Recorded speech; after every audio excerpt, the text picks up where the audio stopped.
Hey everyone, you are listening to another episode of the All Things Private Practice Podcast. I'm your host, Patrick.Casale. I'm joined today by my friend Candace Morey. She is a licensed mental health counselor and the owner of 413 TheraWorks and a group practice owner and a coach and consultant and speaker and all the things.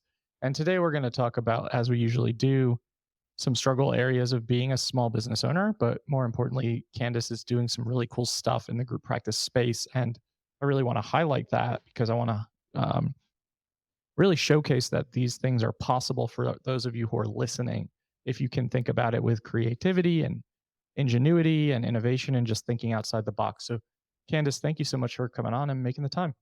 Absolutely. I'm really excited to be here and thanks for inviting me. I think that before we hit record, Candace and I were just talking about Lord of the Rings, and I would prefer to have that conversation right now. But so you you're a group practice owner in the Northeast, but you've expanded into several states. And when I saw you in, I think it was Ireland, you were Mhm. talking about your vision and really what you wanted to do in terms of how you wanted your vision and your approach and your expansion to look. So I want to highlight that because I felt like it was really unique, really cool concept, and really again capturing this like ability to think outside the box when we think about how do we start attracting more clients, how do we start making more revenue, how do we create more jobs in the mental health space. So tell me a little bit about what you're doing and tell the audience, yeah, kind of what's happening behind the scenes. Sure. So I'm in Massachusetts, super rural Mass, Western Mass, as far west as it gets in the state. And with that said, too, there's a lot less money here for cash pay clients, especially to have full caseloads of cash pay clients. I would say we're about 10 to 15% private pay, and the rest is insurance based. And obviously, a huge challenge with being an insurance based practice is that they reimburse crap. Some of them even insulting rates to the point where we've dropped the panels completely. But in order to pay therapists and attract awesome, kick ass therapists what they're worth, we need to be making more money, bringing more money in. And I thought about creative ways to do that. And with that said, too, came the idea of expanding to states, especially with telehealth now being such a thing since COVID, such an accepted thing, increasing accessibility for services. Why are we not expanding to other states, especially states that have markets in large cities as opposed to just rural areas? And so one of my first hire, actually, she came multi-licensed. So she was licensed in Mass, Vermont, and New York State. Vermont's climate is very similar to Mass. So a lot of our efforts have been shifted toward New York State. And I recently got licensed in Arizona too, with the thought that I would expand in Phoenix metro area. I was spending more time out there anyway. And so being able to build a team out there just makes more sense. And so the idea is that the clients that will get there, we're kind of beta testing being completely private pay in New York State and Arizona, will help funnel extra money into being able to pay the Mass clinicians just as much as the therapists in the other states are making, even though Mass is primarily insurance based practice. So it sounds like just really acknowledging the fact that you acknowledge as a group practice owner, you have to pay your staff well if you want to retain them. Yep. And in order to do so, you have to think outside the box, especially if you're saying the demographics don't really kind of coincide with creating a cash pay practice here Mhm. because people rely on their insurance and understandably so. Yep. Um, and then obviously the reimbursement rates just vary from panel to panel and are a nightmare to deal with. So being able to expand into other states, I think this is a topic that people often think about and they ask these questions. So tell us a little bit about like the logistics behind expansion into other states, getting licensed in other states, because I think the questions that come up are like, what do I do about getting reciprocity or getting licensed there? Mhm. Then obviously you have to maintain your CEs for that specific state's licensing board. But more Mhm. importantly, I think the confusion really comes in with the business structuring. So, like, do I create an entity there? Do I pay taxes there? What are all those regulations? So, walk us through some of the stuff that kind of goes on behind the scenes to make this Yeah. happen. So first and foremost, I consulted the experts who would know those things. So I talked to my business attorney and I also talked to my CPA. And my initial idea actually was to create completely separate entities in those states. And for many reasons, like thinking about future buyout of certain practices and freeing up my time to continue to go into other states and travel and explore and do all the things. And what it ended up coming down to is things that you just learn along the way. So the idea was to create a separate entity in New York State. But what I learned in New York State is that because I'm a licensed mental health counselor, I cannot hire social workers as W-2 employees, even if they're fully licensed, independently licensed, and don't require supervision anymore. I can't supervise them, so I can't hire them unless I had someone who was a co-owner who was a social worker. And so that was the first kind of roadblock that came up that I had a really hard time wrapping my head around. And so I think that when you're looking to expand, as with any small business owner has to do with, there's going to be things that come up. There's going to be roadblocks that come up. And you have to figure out, like, is this going to stop me, or is there a way that I could be more creative in managing it? With So what that did said, too, oh, sorry, go ahead. So what did you do when you came across that very dumb, stupid roadblock, Oh, which stupid. doesn't make sense? I imagine it's board and PLLC related, where it's like, That's right. this is how this business has to be structured. And it obviously makes absolutely no sense, especially for fully licensed clinicians who don't Yes. need supervision. So what did you end up doing to pivot and adapt? Yeah. So I ended up having a conversation with my CPA too. And she said it just made sense to keep it under the LLC anyway, especially tax structured. And so that employee is an employee of the mass practice. And similar to what you said at the beginning, like we have to pay payroll taxes to New York State because she resides in New York State. But the cool thing too is that I don't have to set up all the separate bank accounts now. I don't have to pay the additional annual filing fee for a separate state to have a separate entity. And so, from a cost standpoint, every year it makes more sense for it all to be underneath. But again, I think the most important thing was being able to have the flexibility to figure out how to make it work, as opposed to seeing that roadblock as like, well, guess I can't do that. Let's pivot to something else. That's such a good point, and I think that so often happens to be the mentality that is like first and foremost is we hit the roadblock when we're trying something new, and then all of a sudden it reinforces that negative belief of like, oh yeah, this is too hard to create. This is too hard to do. Why did I even attempt it? I'm not going to move forward. So it there is a separation here in terms of people who are like, okay, this is a roadblock.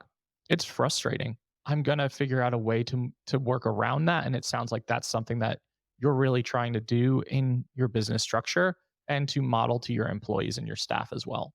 Absolutely. And I always talk about too, like the way that I've built 413 TheraWorks has really been startup mentality where we want to hear the ideas, we want to be creative, we want to pivot when we pivot, we want to try something. And if it doesn't work, let's try something else, as opposed to feeling like this is the structure, we can't go outside the box. That's just not how my mindset works, regardless of it being an entrepreneurial brain or not. I want the flexibility and I want to be able to cultivate an environment where the staff wants to do those things too and wants to take risks. Even if they don't pay off, we can still learn so much from taking different risks. Absolutely. And I think we highlight that on this podcast all the time. Like when we do take risks, it allows us to grow. It doesn't mean that it's not messy, right? Like there are definitely obstacles, there are definitely frustration areas, and there are definitely days when you do want to just wave the white flag and say, like, nope, I'm done with this. But ultimately, I do think if we work through those things, that's what creates this like innovation, this creativity, this ingenuity, this ability to think outside the box and really attract different types of talent. Because what it tells me about you as a boss, it means that you're going to go the extra mile to figure out a way to ensure that your staff are well taken care of. And that is very different than someone that just sees things very black and white and like, this is what employment looks like. This is what therapy looks like. This is how we're going to operate. Those places of employment tend to have a lot of turnover. So tell me about like, you're obviously expanding into new states. You want to continue to grow. You want to continue to employ. You want to continue to create accessibility. But I believe you have some other ideas that interwoven into the foundation of your business and how to help your clinicians make more money and how to kind of think differently in the therapy landscape? Yeah. So we have conversations all the time where I think I've certainly attracted people who are of similar mind of me and want variability in their day. Therapy to me is so boring. I hate being a therapist. It is the thing I enjoy least about being a therapist is actually doing the therapy. And there's certainly ways that I translate the skills I learned in treating my employees as my clients in a sense and making sure that they're getting what they need to grow and they're continuing to develop. And so there's certainly people, we're having conversations all the time when we're meeting individually and as a team. Are you satisfied? Are there other things that you want to learn about? I had a therapist who had never done any couples work before and was like, I kind of want to learn more about this. And so we got her into Gottman training. That way she could get her feet wet and absolutely loves that framework. And so I think that that is a big thing that I'm trying to build too is employees feeling comfortable telling me what they need and what they're not getting. And so we recently got NBCC certified to be able to provide CEs, which is incredible. And that is another benefit we're offering to employees is, hey, we don't have to pay for CEs. We can do them all in-house and we can all share our expertise and actually get continuing ed credits that we need for our licensure. And with that said, too, that's a benefit that will carry over into other states for employees as well, because it's nationally recognized, right? And so we're having conversations about, oh, you want to start a group? What do you want to do a group on? Let's put it out there. The one benefit to being in a rural community is all the community connection that we have and the great relationships that we have with medical practices in the area and other potential referral sources. So we're having conversations all the time about cross referring, but also resources for other organizations to participate in too. And if employees want to take a shot at leading a training, great. Do you need help? Can I set up the Zoom for you? What are you interested in doing? What are you interested in learning and making it happen? I love that. I want to circle back to the first point of you saying, like, my least favorite thing about being a therapist is being a therapist. I Yeah. can definitely relate. I think that there are a lot of people listening who probably can relate. And I know that that statement can bring up a lot of mixed emotion internally of like shamefulness, abandonment to the profession, etc. Nevertheless, I love that you identify that so you know I'm better suited to be in a leadership role. And that's really important to identify to everyone listening who's thinking about either starting a group practice or having employees. You kind of have to start identifying those strength areas. And it's okay if it doesn't mean that you're doing direct work anymore. Number two, I love that you are offering these opportunities internally to say, and I do the same thing. We are also MBCC certified and to offer trainings because I want variability in my day for my staff as well. I don't want them to think like all my career is just 60-minute session after 60-minute session. Because one, it's exhausting, and two, it's pretty boring most of the time. And it's pretty isolating. Like there's certainly therapists that are like, hey, I joined a group practice because I thought there would be more collaboration, but I'm literally sitting in my office Yeah. With session no after one to session. spend time with, no one to Yeah. bounce ideas off of. Really Mhm. important. I want to ask a question because I think this is something that also comes up for people in terms of culture creation. You just mentioned like in mass, we're in a rural community, we have relationships built. So, how for the audience who's listening, how are you going to establish and build relationships in these other locations when you start moving into Phoenix, New York, Vermont, etc.? How does that Sure. kind of look comparatively? So I'm actually going to follow the same process that I did with Mass and see what happens. So certainly have joined all the Facebook groups for those communities for therapists, introduce myself, and I start creating a list of potential people that I would network with that could send me clients. And I think what was really helpful for me when I built my Mass list is I'm thinking outside of just primary care physicians. I'm thinking of any company or any service provider that interfaces with people could be a referral source. So I'm also reaching out to spas and hairstylists, right? Dentists in the community, I'm being as creative as possible when I'm creating my list. And what I do is I'm getting contact information. I'm also mailing letters and just starting to build community in that way of letting people know, hey, this is who I am. This is what I'm about. This is what I offer. I'd love if there's opportunities for us to collaborate. There's certainly been people that want to know more. And so we'll follow up and have a conversation about it and develop just trust in that relationship and to let them know that I'm actually a good person doing good work. And so is my team. That way they feel comfortable when they are referring people to us.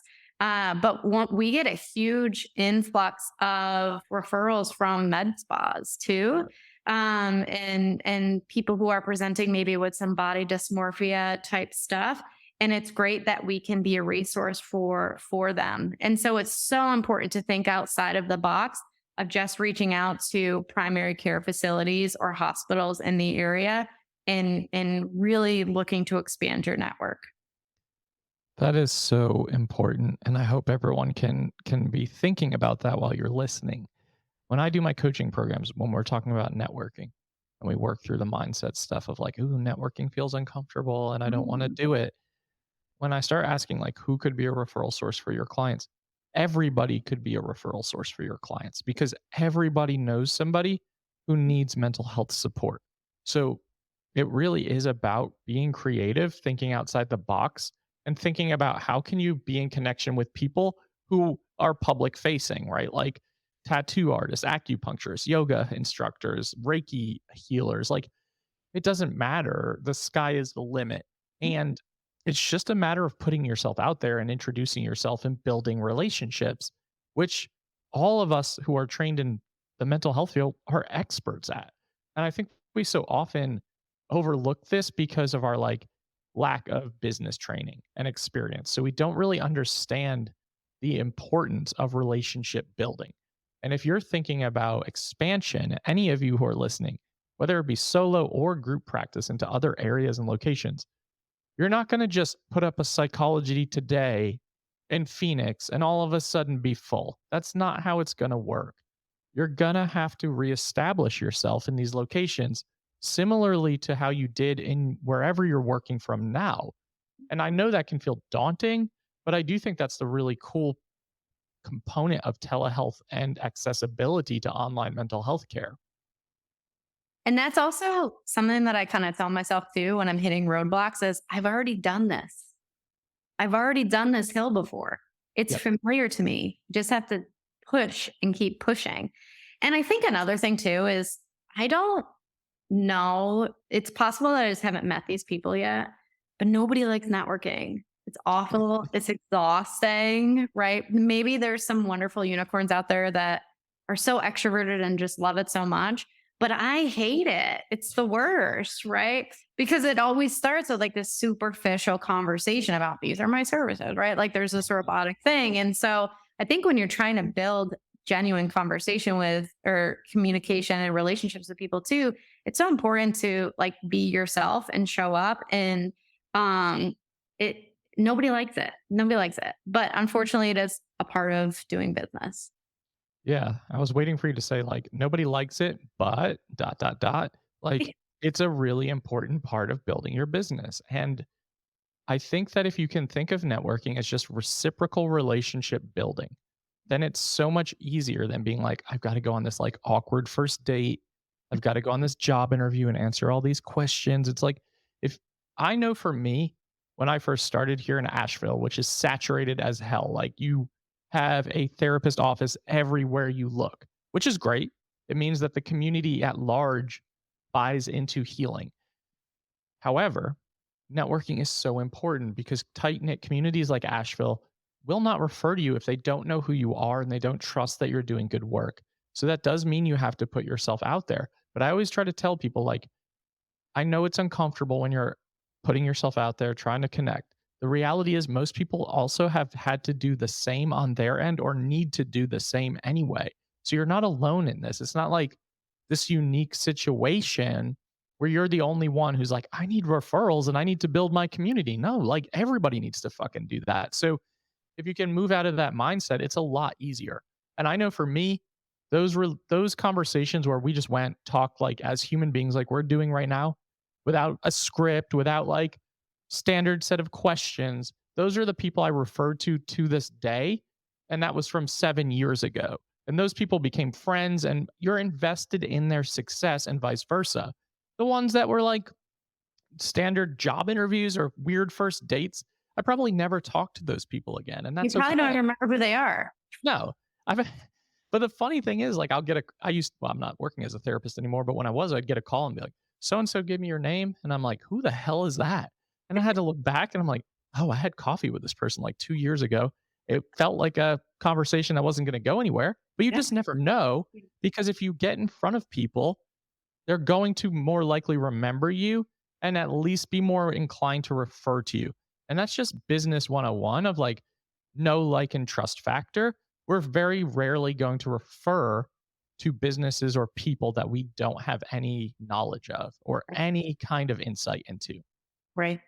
I will share too, a roadblock that I'm discovering in Arizona is that they are allowing new grads to open private practice, as long as they have a supervisor. And so thinking about building team out there is figuring out how am I going to sell working for a group practice when someone can just open private practice themselves too. And so that's kind of the thing that I've been chewing on. I have good thoughts on that. Oh, please. I'm open to hearing them if you want to share. Absolutely. So here in North Carolina, you can do the same thing. You can open a private practice as an associate licensed clinician as long as you have a supervisor.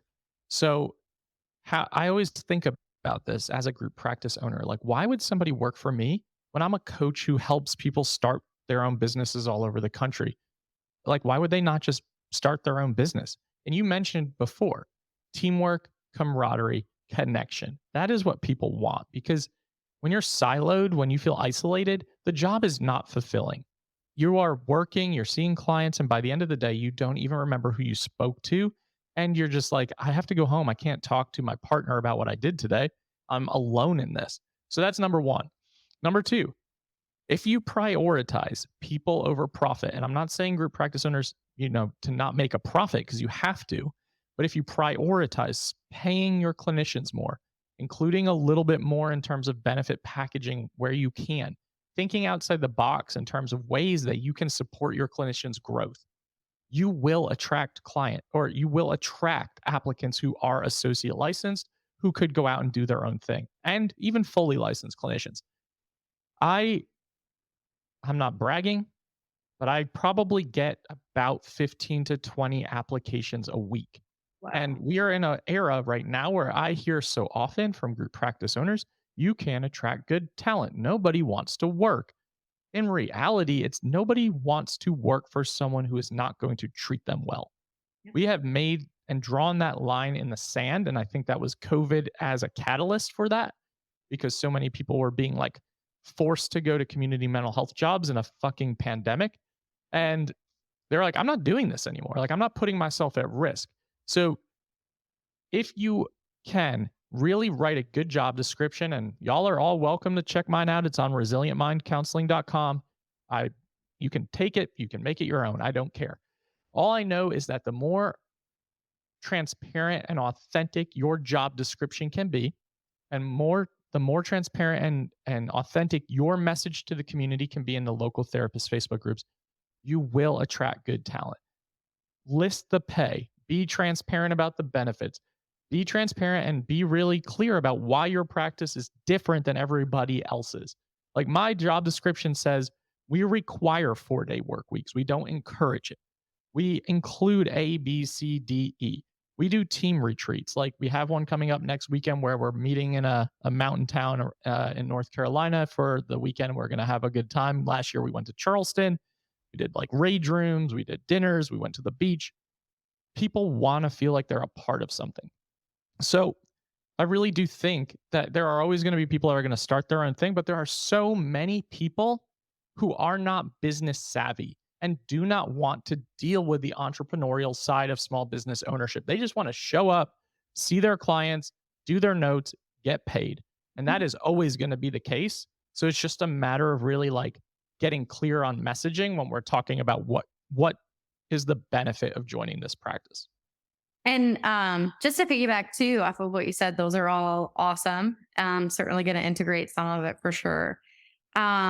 Is the way that I look at hiring, this is so I actually just paid for a LinkedIn ad. It was like the first advertisement I've ever had to pay for. Everything has really just been like people reaching out similarly to them applying to you.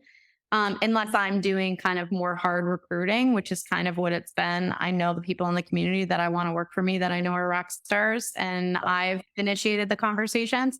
But I hired my first person this way and paid like $500 or something like that for it.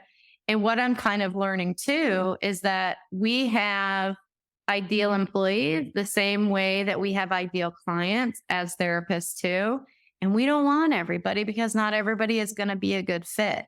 And so, kind of a big thing that I'm doing when I'm interviewing is I want them to evaluate us as a practice just as much as we're evaluating them as a candidate, because that's what's going to make the relationship work as opposed to them trying to sell me or kind of vice versa. And the other thing too, in my business, and this may be for a lot of group practice owners, is we don't have to hire more people. We want to. So that is a big difference too between community mental health that has a wait list that's six months long that just needs a body, as opposed to a small business owner that wants the right person in the position. Because having a small team too, you want people that are going to fit together and get along. Otherwise, the culture can really be fractured. Such a good, such a good point. You have to have your ideal set of employees in mind. Like, and it is exactly what you just said. You want the person to be able to ask you anything, to be able to understand the business, to make sure it feels like a good fit on both sides. Because a bad hire can really rupture the culture that you've worked so hard to create. And I think it's so invaluable to have these. My interview style is so informal. Like the people Me I too. interview, I go off of intuition all the time. Me too. Maybe one day it'll bite me in the ass. It has not in 2.5 years. But like I I just want to get to know the person as a person. I know you have a master's degree. I know you have a license. Like I don't need to know all of that stuff. I just want to know who you like working with. Who are you as a person? What are your goals as a human being? Like what do you want to do? I remember interviewing Chantel Smythe, who's now one of our co-clinical directors about a year and a half ago. And in our interview, she was like, I want to be a leader. Like, I want to leave my current group practice because I want to be a leader. They did not do anything to develop that. I said it over and over again. And from day one, we put her on that leadership track and just promoted her to a clinical director role last month. And it was just like, and you want to be able to understand your employees' aspirations and goals because otherwise it's just a job. And it's just a job that you're just like, I'm not that excited to do this today. I want to really try to get the best out of my employees. And I look at myself much more as a coach and a mentor than a boss because I don't care if my employees decide they want to start their practices a year into employment. I don't want them to leave, obviously, but I don't want to be an employer who's like, you can't leave. We have these no competition statements and stipulations. You can't take your clients, blah, blah, blah, blah. That doesn't do good for anybody. Like, Right. and we have no turnover. Again, knock on wood.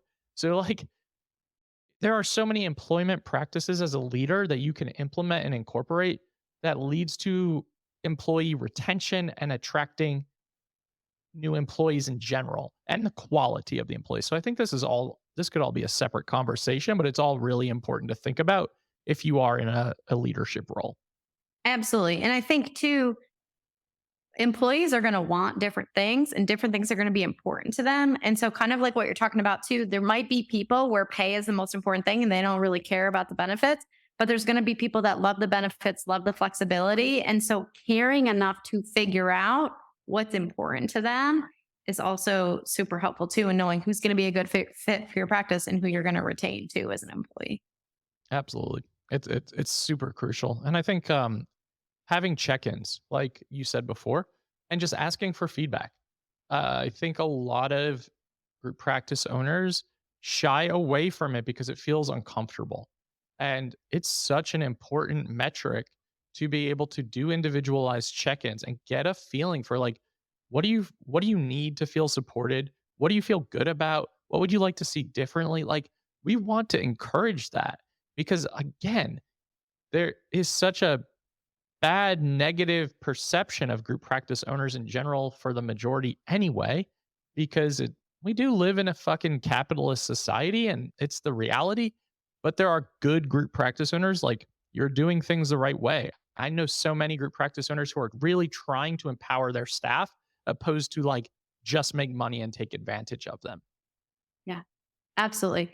And we're shifting to, I had a conversation with Jennifer a couple months ago of hiring more like early grad or post grad folks, like provisionally licensed folks too, just to give them something different than having to go do the burnout thing for 2 years in Yeah. community mental health, which actually I think ruffles a lot of feathers for like the OGs out there. And kind of what I'm witnessing as I'm bringing even licensed people in who have done all that time in community mental health is the first year that we're doing supervision is like this healing process that is undoing everything that they experienced and the trauma they experienced working in community mental health grind, as opposed to now being in a safe place where they can actually just focus on doing the work. And so I'm a huge proponent of that too, of that continuing to expand and opportunities for people post grad not having to go into community mental health for 2 years before they can actually get to the work. I was having a conversation with an employee the other day. She's been licensed now about a year. And she told me she remembers when she graduated being so excited to get into this field and being absolutely crushed by community mental health and working for a substance use clinic. And it was absolutely heartbreaking to feel like it's one thing when you're experiencing it yourself and you feel like you're in a vacuum, but to hear other people talk about it too, it's heartbreaking. We've been exploited for so long as a field. And like you said too, COVID has really shaken that up and people are getting paid not yet what they're worth, but much closer to when I graduated. An offer I just made to a new employee was double what my first offer was out of my master's program. And that felt amazing to be able to do that.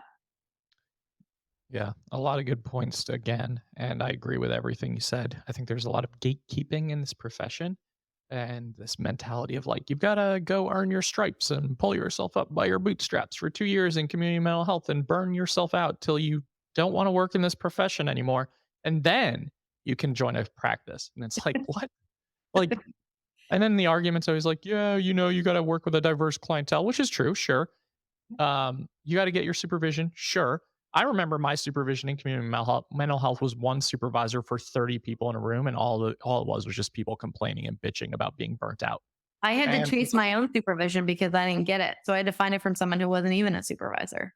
when I left to start my practice, they lost air quotes all of my supervision hours. So I had to start all of my hours over, which was really fun. Um, So yeah, there are ways to do this and ways not to do this in this profession. So this conversation is just a good example of what you can do differently in terms of not only group practice ownership, but just practice ownership in general. So I hope there are some good takeaways from this. And Candace made a lot of great points. And I'm really glad that you came on just to share a bit of your vision and what you're doing in your business right now, because I think it's impactful and I think it has a ripple effect on the community at large. Thank you. I love talking about it. This is what I'm passionate about. Yeah, I love it. And just so everyone knows, like I say this a lot, none of this is scripted. Like, didn't send Candace any questions. This is the beauty of just seeing where these conversations go. And you can incorporate that strategy into your networking as well. So just like show up without expectations, just be curious and just kind of just build authentic relationships. I think that's the most important piece when you're thinking about how can I get expansion into other states, other communities, other areas. Like that is the way. And I will stand by that statement forever. Um, Tell the audience a little bit more about where they can find what you're offering. Sure. So you can find me on Instagram at Talk with Candace. And also my group practice is at 413 TheraWorks. I'm also on TikTok and Facebook too at those same handles.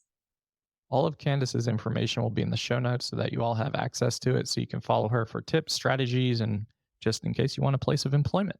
If you want a place of employment in North Carolina, shoot me a message on Instagram, Facebook, or email me.